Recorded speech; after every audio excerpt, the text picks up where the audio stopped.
To help us compare the descriptions we find in this poem, we do not know exactly what the natural, social and cultural Indian geography of that time was like.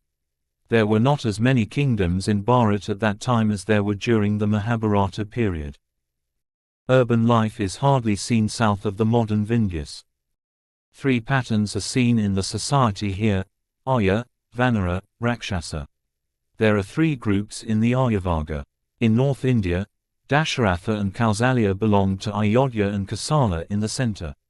Kaik belongs to western Punjab. It is close to present-day Afghanistan. Janaka belongs to present-day Bihar. That is Mithila, Vida, present-day Darbhanga region.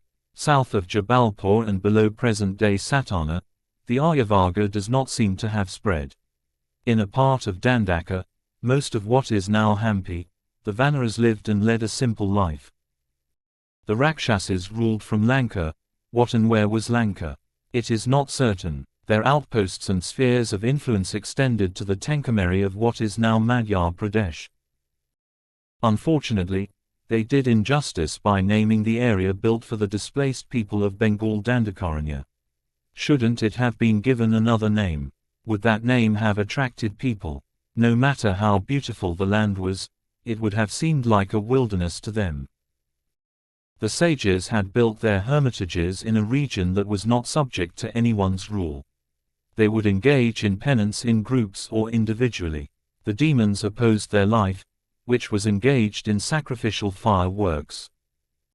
A sage like Agastya entered the south, a region not far from the Thenkala banks of the Godavari.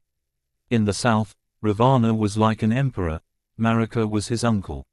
He seems to have been powerful there as a representative of Ravana. Kara was Ravana's brother in Vav. Shurpanaka was his own sister. It seems that they had their camp and residences in the upper reaches of the Godavari region in Dandakaranya. Marika was the son of Tartaki. In the north, in a region so far away, Marika used to cause trouble in the hermitage of Vishwamitra. The trouble of these demons had to be kept at bay in the outskirts of the Aryans. To stop their invasion and destroy them, the Aryans needed a hero. To achieve this, such a talent was ready in Rama, the son of Dasharatha. He was supported by the wishes and blessings of all the northern kingdoms and the wishes and assistance of the Aryan sages who were devoted to penance in the southern regions. Despite the size of the fortress, there is no other evidence that any population or kingdom existed in South India at that time. That is, politically it was a void land. Rama came to Dandakaranya for exile, which naturally provoked a protest from the demonic power of South India. Since she was attacking and disrupting the ashram and penance of Vishwamitra in the north, her attacks must have spread to the eastern parts of present-day Uttar Pradesh. Dandaka was the settlement of the kings of Ayodhya. This is the part that stretched between present-day Nagpur and the Krishna River. This is one opinion. Rama says on one hand that the entire southern country was a kingdom and a vast land that came under the power of Bharata. It was formed as a matter of course. This could not have been Kaik's intention. Dasharatha could not have had any doubt or fear that she had requested it for this purpose or that Rama had accepted it. Even Manthara could not have imagined such incidents. She did not want Kaik's influence to decrease. She was more interested in Bharata coming to the throne. Rama's forest residence was a means to make that possible. This situation only suited Kaik's will and the intentions of the sages. Since Rama's nature, character, strength, and courage were of a special kind, the situation that came to him naturally inspired him to such service and poetry of charity. Then everything else happened in this way. Rama did that adventure. He paid the price for it. It brought him great fame. He took the help of another to destroy the powerful demon who had disturbed and shaken the peace and security of the entire South India. Family events that arose in the palace of a king, matters related to the fate of a prince who was to become a prince, are combined with another public achievement and become artificial in the process. A couple of verses from the first part of the Aranyakanda illustrate this. Tasya mesyam vainvaso bhavasyati mahaphala bhavatam artha siddhyartham agathosham yadrikaya. By chance, my coming to exile will be of great benefit if it helps you in the accomplishment of your purpose.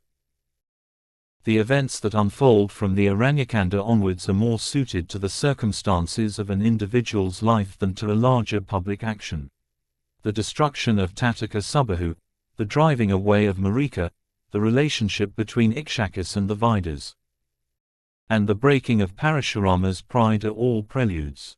From here on, most public action is business.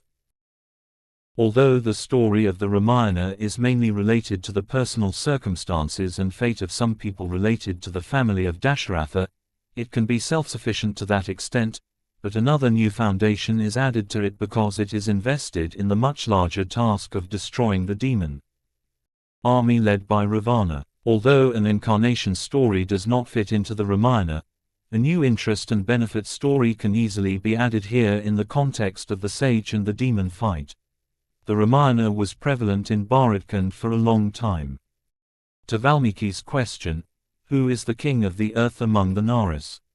When Narada answered, he said that he was known for his virtue, his unbroken qualities, his strength and the highest ideals that a Kshatriya king should achieve and uphold.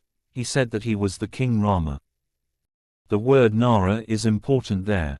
Therefore, there are at least three bases here: the individual, the sage's relationship, and the divine work. These three reasons have not only allowed the Ramayana to achieve various meanings, expand, and establish purposes, but have also given rise to beliefs and opinions that are contrary to the search for truth. They have provided material. The main purpose of this book is to give priority to the human life of Rama and his relatives. Mahakavi. The expansion movements of the Christian faith slowly spread throughout the Asian, African, and South American continents. The rulers of the states to which these faiths belonged provided them with military power and political influence as support.